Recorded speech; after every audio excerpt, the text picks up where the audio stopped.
Hey, du bestimmt kennst du die Geschichte von Josef. Wanneer kommt die beste Erfülling von Gott in Josef sein Leben? Josef, der wird als Sklav verkauft und der wird in Ägypten als Sklav geschafft und dann hat er so einen guten Berg, wo Gott ihm eine Hecht brach und dann musste er prophezeien, 7 gute Jahre zu verwalten und dann hing er aber 7 schlechte Jahre verwalten, wo das dreht wird, wo das Eden knapp wird.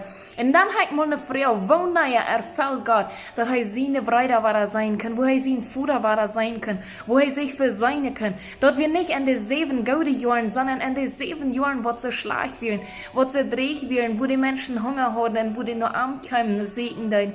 Und dort ist ein Punkt, wo ich da bin, sein da. Nicht dann, wenn die dort Beste jetzt, dann ist es leicht zu beten, dann ist es leichter, die Bibel zu lesen oder an Gott zu glauben.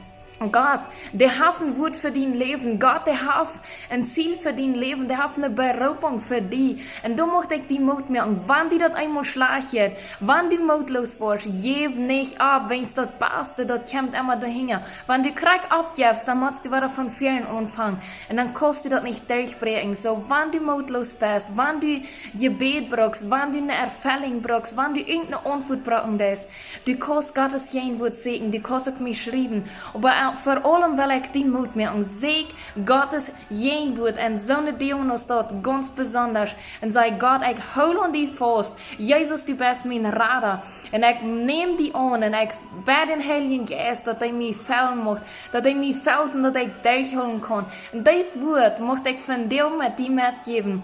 Gib nicht ab, wann es auch einmal bei euch aufgeht, sondern Gott hat immer eine gute Segnung hinter das Ganze. Gott hat die Berufung, Gott hat die ein Ziel gesagt für dein Leben. Und so seht Gottes Wort. Mach Gott direkt segnen.